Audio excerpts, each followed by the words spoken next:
What is up, guys? Welcome back to the channel. Today's video is about monetization strategies and which one is right for your game. A lot of indie game devs get stuck on which monetization strategy to choose for their particular game.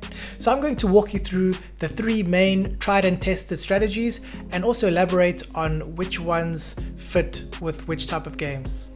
The first monetization strategy, and probably the most popular one, is monetizing your game through ads.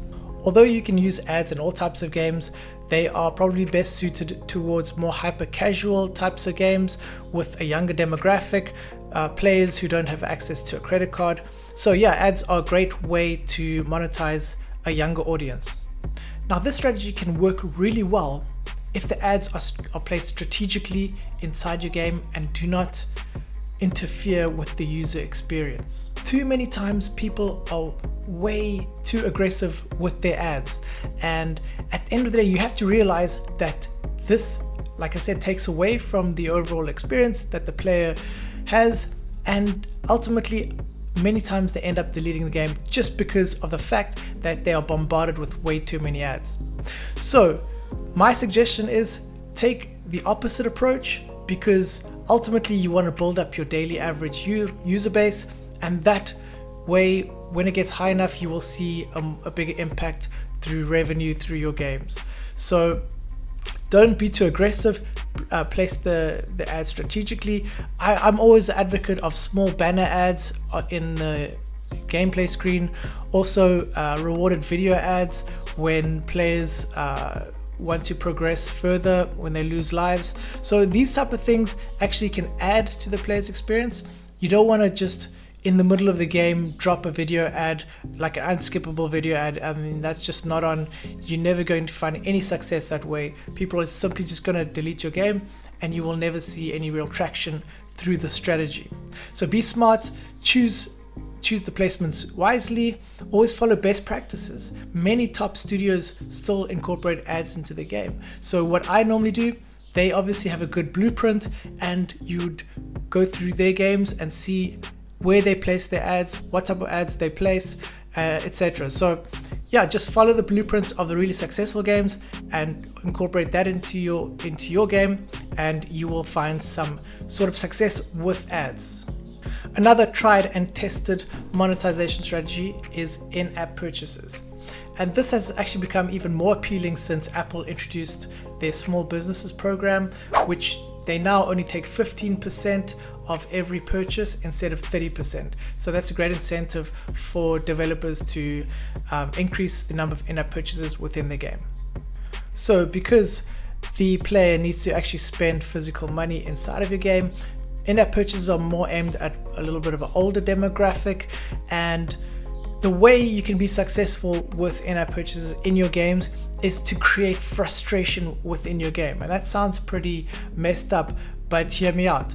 So when a player gets stuck on a level and they really love your game and it just frustrates them that they cannot progress, you'll find a lot of studios incorporate in-app purchases to actually help the player get further in the game, whereas if they didn't say buy that help, it would take them a lot longer, and sometimes it's near impossible. So they're very smart this way, because as you know, psychologically people always love to solve problems, and when they can't solve that problem inside of your game, they seek help, and in-app purchases are that help that they will then buy and progress inside of your game. So with this strategy, you want to create a really fun, immersive experience for the player, get them hooked emotionally into the game, and then as the game progresses, make it harder and harder, so that without using in-app purchases, it's like I said, it's impossible to finish the game, and then the player will be so frustrated that they are forced to purchase whatever help is available in-app purchases. So that is a great way. I've seen in-app purchases create very good revenue streams for some developers.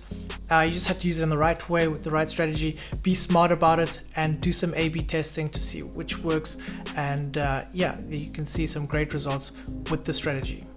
So the last and final monetization strategy I have for you guys is real money competition. This is actually the strategy I use to monetize all of my games. I do that through a company called Skills. I've made many videos on that, so please feel free to check them out.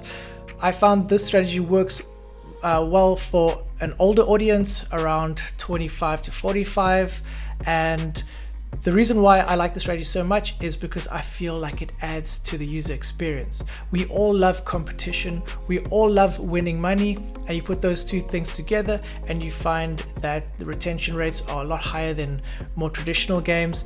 And yeah, like I said, it just gives the player a little bit more incentive to keep playing your game, especially when they start winning real cash.